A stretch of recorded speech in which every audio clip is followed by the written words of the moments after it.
Welcome to Amplify, the personal brand entrepreneur show. Today on the show, Bob is speaking with Andrea Paccini. Of course, you want to be yourself, but authenticity is often used as an excuse for not changing, for not improving. So this is not about becoming somebody else. Of course, you don't want to be Steve Jobs or Oprah. That's not the point. You need to be yourself, but you want to become the best authentic version of yourself. Hi there and welcome back to the Personal Brand Business Show. My name is Bob Gentle and every week I speak with incredible people who share their secrets to building, marketing and monetizing your expertise, intentionally growing a unique personal brand and the mindset you need for your business to grow and thrive. If you're new to the show, then while you still have your device in your hand, take a second to subscribe. That way you won't miss a single episode. And if you're a regular listener or viewer, consider sharing the show with just one person. It's the very best way you can help the show grow and help me reach more people. And if you are watching on YouTube, hello. I value you more than the listeners. I'm joking. But do take a second to subscribe. Hit the button on YouTube and also like and comment because YouTube likes all that stuff. So this week, we're talking presenting. And presenting, speaking, or pitching are the bread and butter of successful leadership. And whether you are pitching investors, prospects, or just sharing with your own team, your clients, presentation skills are often the deciding factor in your success. And if what's in your head matters to you, your ability to communicate that is what matters to other people. It's what creates audiences and fans. So how can you level up your presenting? I'm glad you asked.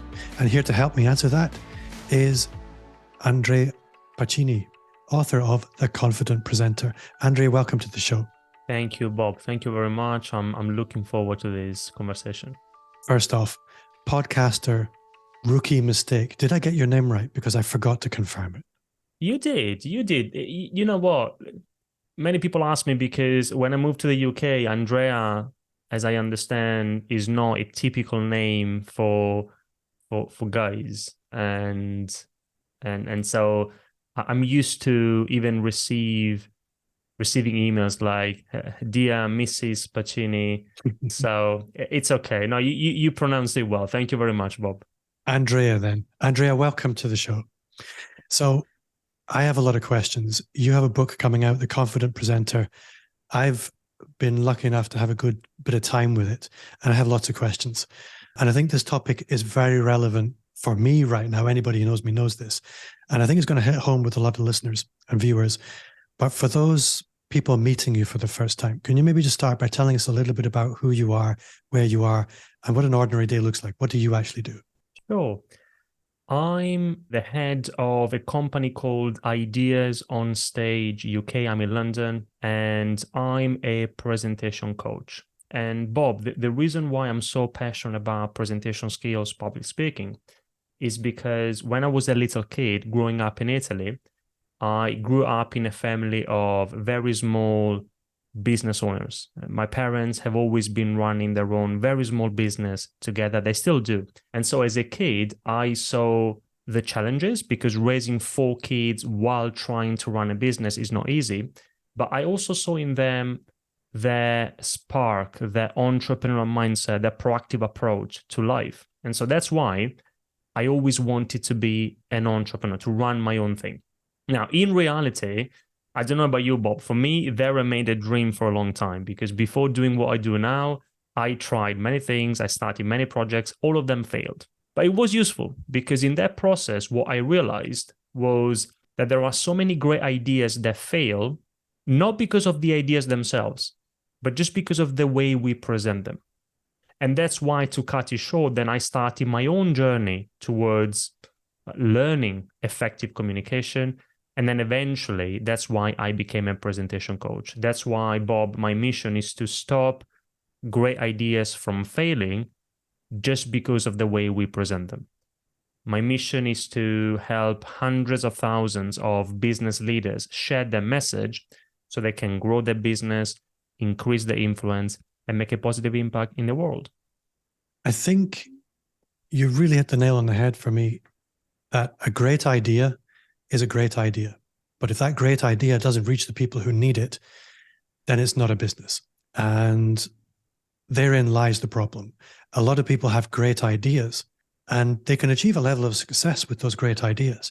But there reaches a point where you stagnate or you reach a plateau. And there's this old Zig Ziglar quote of, I don't know if it was him, but if you always do what you've always done, you'll always get what you always got.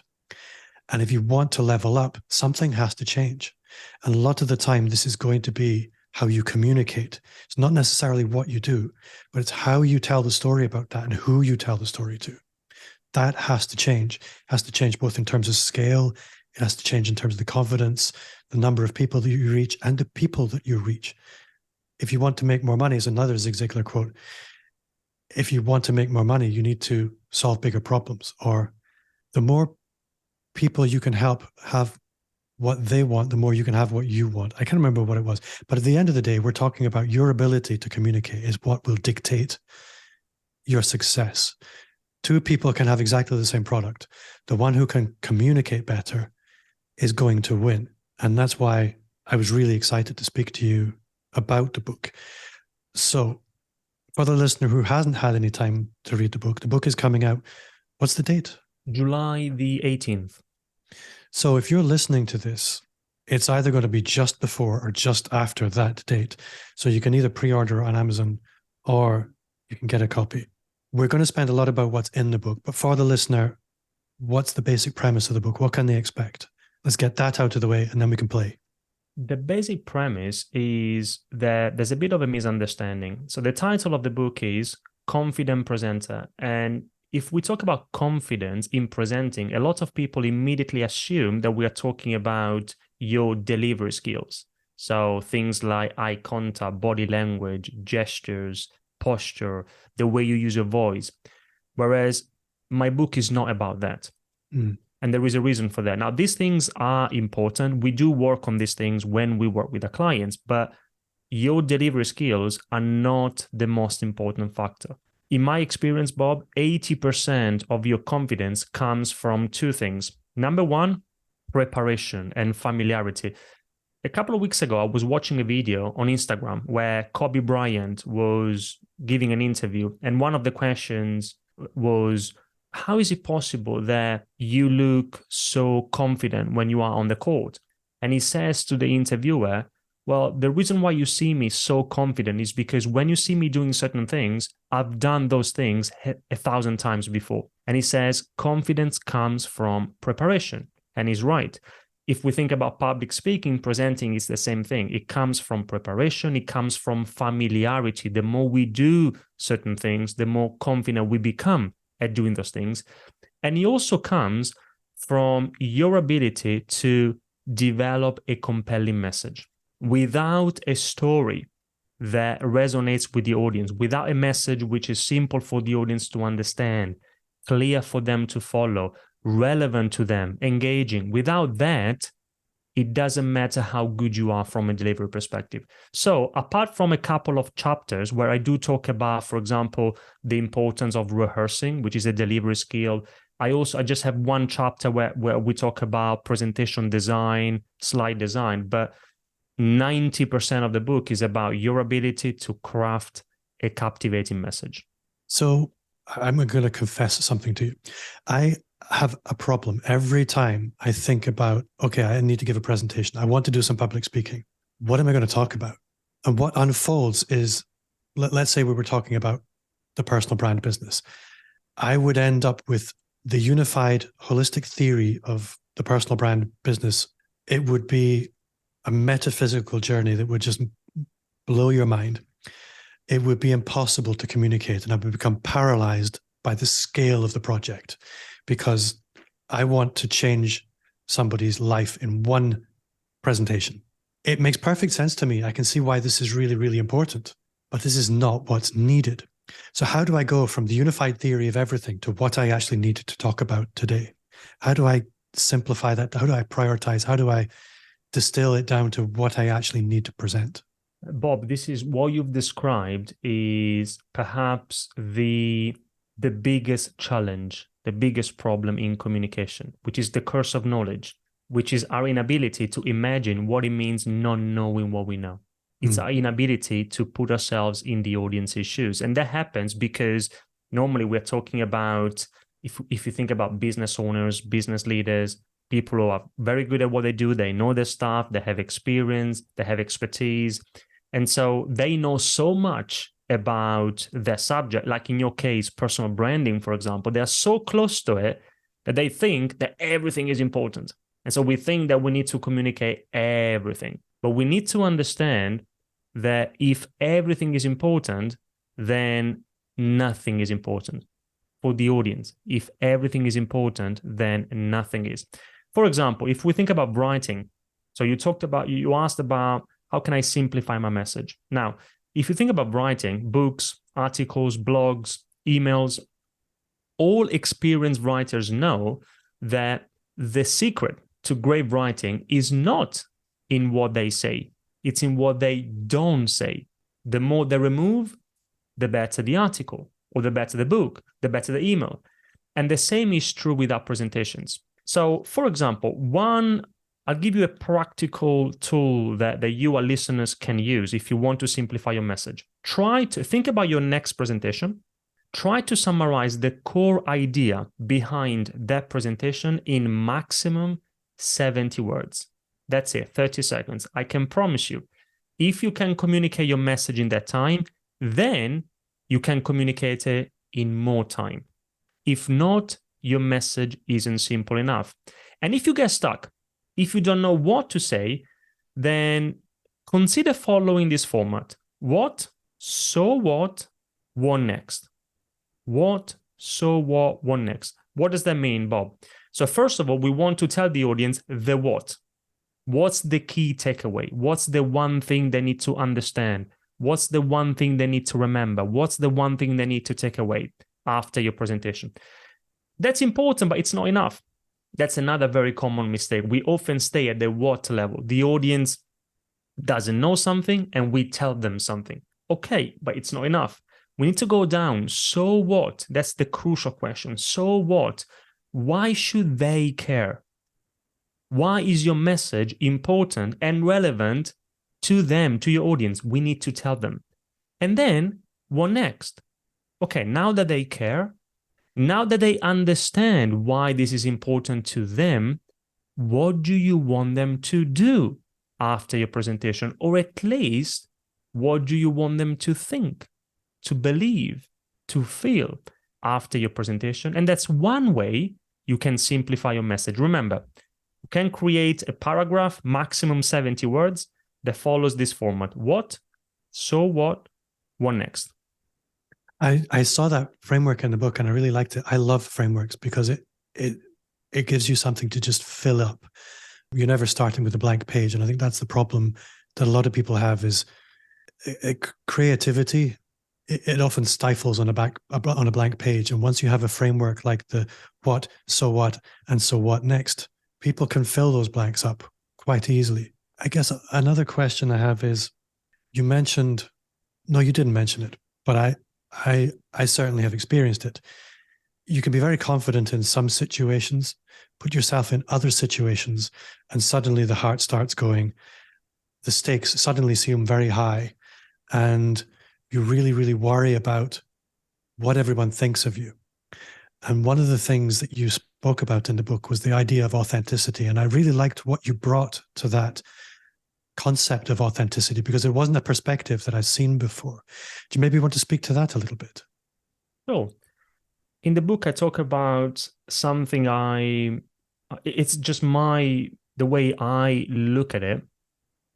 And when it comes to authenticity, when we work with our clients, Bob, we often tell them to, for example, we suggest that they use storytelling, for example, in their even business presentations, or that they use analogies, or they use the right mix of logic, so facts and figures, and emotion. You also need to touch the emotional part of people's brain. We suggest that from a delivery perspective, they use hand gestures because they make them more dynamic, that they make sure that they have a good eye contact with the audience, all of these things. And they say, you know what, I don't want to do these things because it's not me. It doesn't feel authentic. I want to be authentic. I want to be myself. And of course, you want to be yourself, but authenticity is often used as an excuse for not changing, for not improving.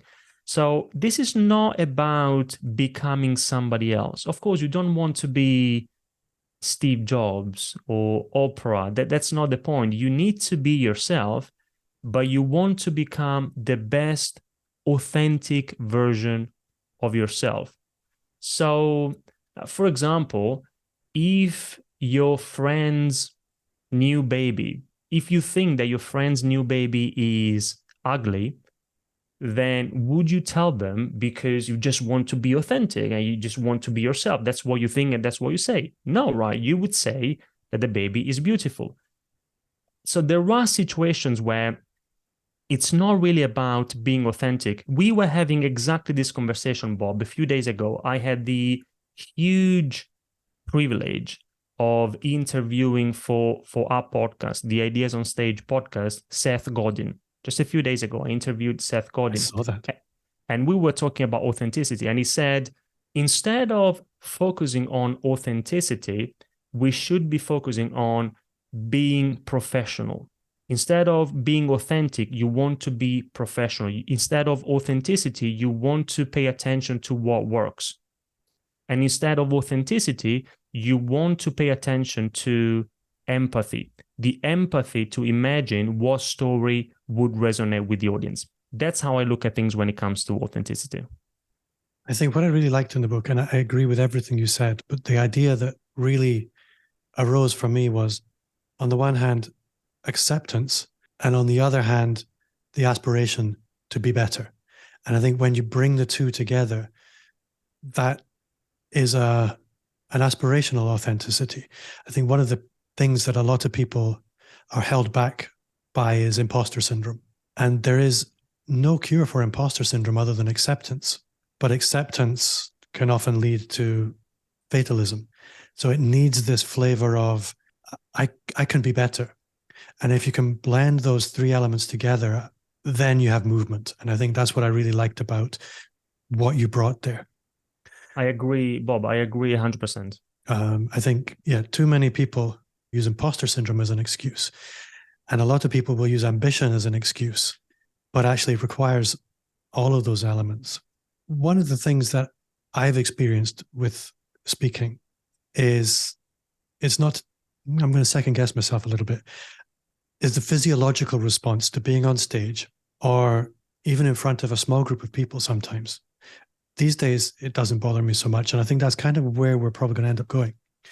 But a lot of people, if they've never done any presenting, the idea of being in front of a group of people presenting, they probably already have a physical reaction to this.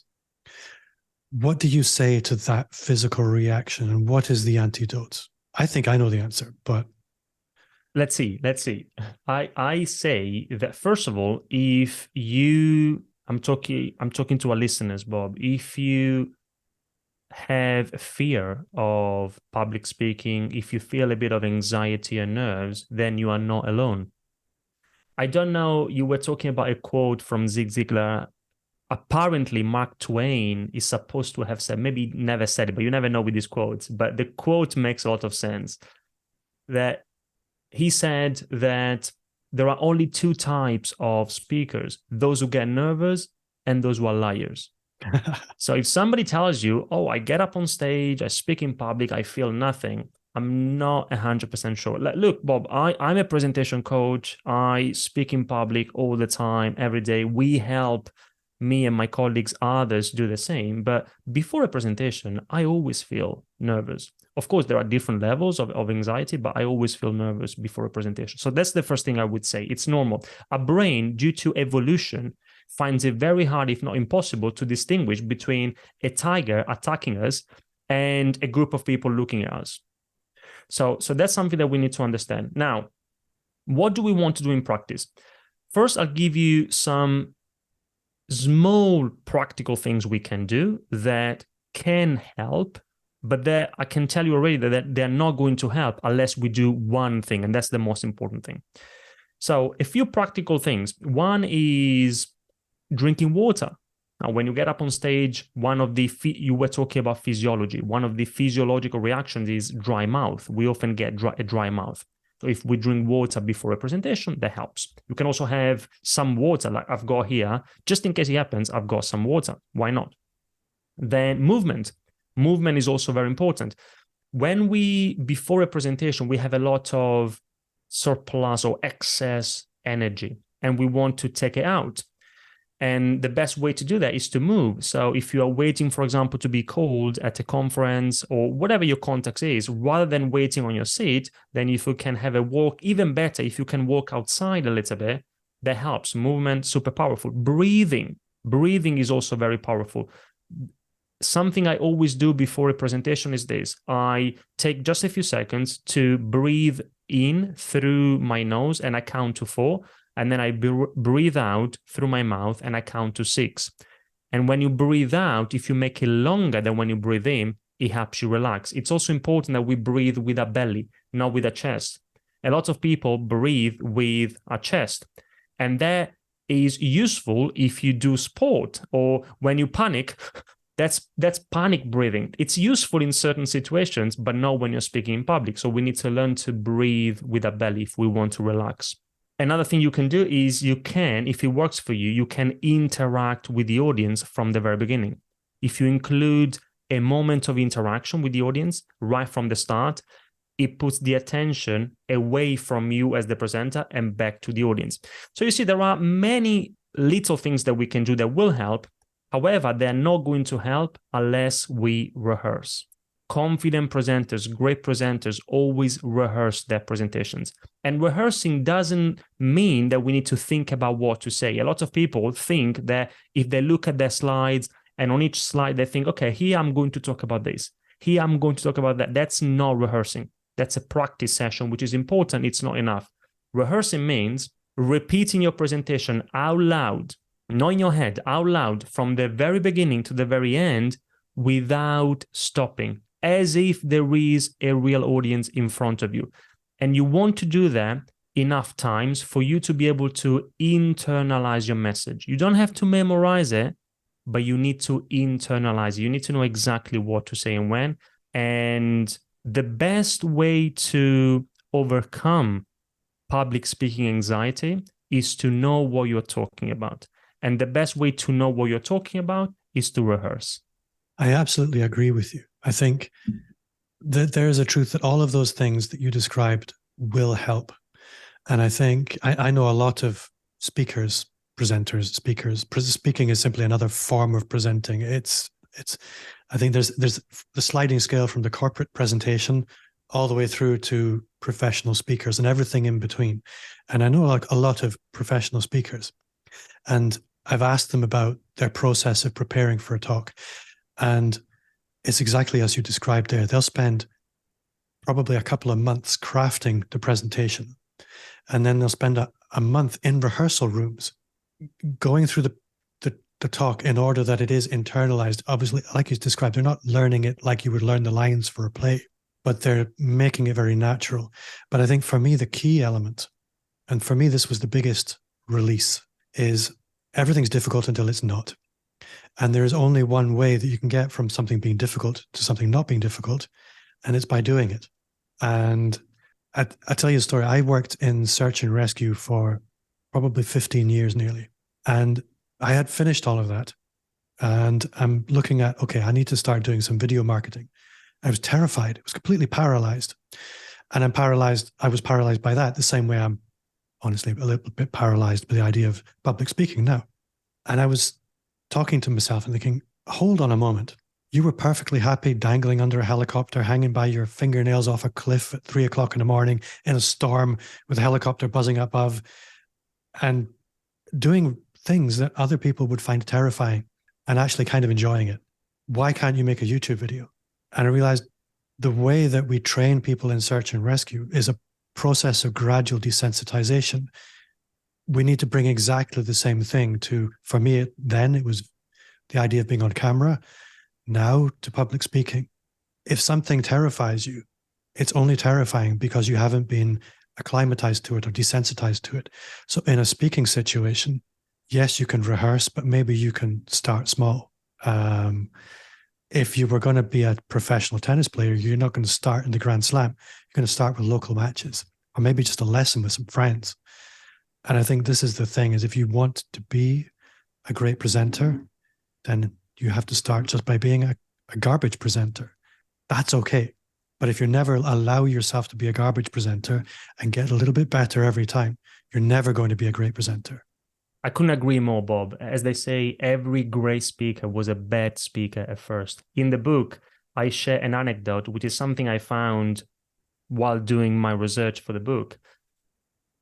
Queen, the band, which is one of my favorite bands, they didn't start at Wembley. They, as you said, their career was super successful, but if we look at it, the actual career was a gradual career until they ended up at Wembley. Once they even played in front of one of the very first gigs, they played in front of 6 people. Queen, just in front of six people. So as you said, we need to start more small. Maybe the first presentation you give in front of 2 people, or maybe in front of nobody. You and your camera, you record yourself, and then you've got 5 or 6 people, and then you've got 20, and then you've got 50, and then maybe you stop there, or maybe you end up at TED. Who knows? Step by step. Now, I'll give you another story. For our podcast, I interviewed Alexandra Galvez, she's been named LinkedIn top voice twice. She's very prolific on LinkedIn. Many people know her for her hashtag Authentic Alex. We were talking about authenticity. She talks a lot about authenticity. And she shared with me her example. She told me that at the beginning of her career, she was terrified by public speaking. And at some point, she had 2 job offers. Both were great.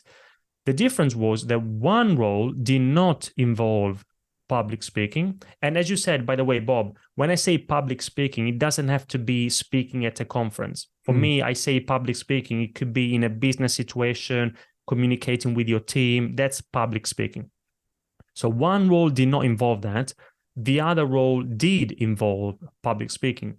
And she deliberately chose the one that required public speaking, even if she was afraid of it. And she made that choice as a conscious choice, as a conscious decision because of it.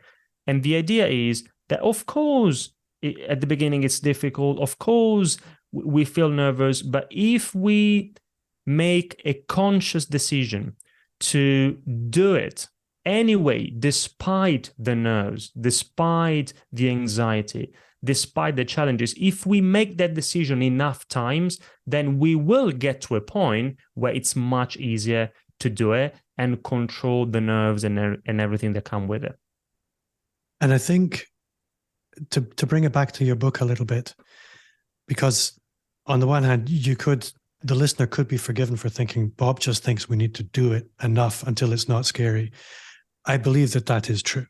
But at the same time, I believe if you do it enough with the right advice and the right tactics and the right frameworks, you will get more out of it on the journey. So if you've never done any presenting, Andrea's book will give you some really clear ways to make it simple. And if you're a great public speaker and you're doing a lot, then your book will provide some great ways to make it even better and blow people's socks off. And that's what I loved about it. It's a great book for somebody on day 1 or day 100. It's a book I'm going to be sharing a lot. Thank you. Thank you very much. So I am curious maybe to pivot into a little bit your own content marketing, because you have your own podcast. What's your podcast journey been like? And are you audio only or audio and video? And what was your journey into that like? Because being a podcaster is very different from being a public speaker. Yeah. So, and I don't consider myself a professional interviewer or podcaster. I just do it because I love it. It's an opportunity to have great conversations with great people. And I started doing it, I think the very first interview was maybe 2019. And at the time, it wasn't even a podcast. I just had I always like to interview people, but it wasn't structured in a podcast with a name. And then eventually, maybe in 2020, we officialized it as the Ideas on Stage podcast. And again, it was a gradual experience until by the way, it's both audio and video. I like both. There are pros and cons. I think we can talk about it, but for me, I like video as well. And I'm very happy because that gave me the opportunity to have conversations and interview people who, if you asked me like 10 years ago, in 2022, you're going to interview these people, I would have told you, Bob, no, you're crazy. That's not going to happen. One is definitely Seth Godin, but also in my space, public speaking, communication, presenting, I interviewed Gar Reynolds, the author of Presentation Zen. For me, my passion started my passion for presentations started when I was at university, and I found this book, for me, an amazing book, Presentation Zen by Gar Reynolds, and he's on the podcast. Carmine Gallo, the author of Talk Like TED, The Presentation Secrets of Steve Jobs, and many other books. Dr. John Medina, the author of an incredible book, Brain Rules, which tells us what science tells us about what works and what doesn't work, also when we communicate our ideas. So an interesting journey with mistakes, with opportunities, and the main opportunity was exactly that, the opportunity to have great conversations with people who 10 years ago, I would have told you, impossible, that's not going to happen. I think it's very easy to underestimate, as the listener, how valuable the relationships are that you build on a podcast as guest and host. I think one of the things I often ask a guest is opportunity can come through outbound sales, it can come through ads, it can come through content and content marketing, or it can come through relationships. And if you're building with relationships with people who are really stretching themselves, I think there's this whole, I'm going to call it a cliche, but your income rises to the level of the 5 people you spend most time with. And I think that's equally true of your ambition. It's equally true of so many qualities. Your potential rises as well as your income, your confidence, so many aspects. And if you're spending time with people like Seth Godin, your heroes, that rubs off on you in ways that are nothing short of life-changing. For me, that's the magic of the podcast. And that's why I would never stop. And Bob, you talked about relationships, which is key. The only reason why I had, again, the privilege of having a conversation with Seth is because I was introduced to him by Gar Reynolds because of their relationship. So I had a relationship with Gar, and I knew that Gar knew Seth. So I asked Gar if he could make the introduction. He did. And then Seth was very honest, and he told me, look, the only reason why I'm doing this is because Gar made the introduction. And that's the power of relationships. Yeah, and it's extremely valuable. Andrea, I'm very aware of the time. I don't want to abuse you for any longer than I need to. There was one thing in the book that I'm going to mention that I think it's really important people can play with, which was your scorecard, which is very cool. Do you want to maybe just talk a little bit about the scorecard?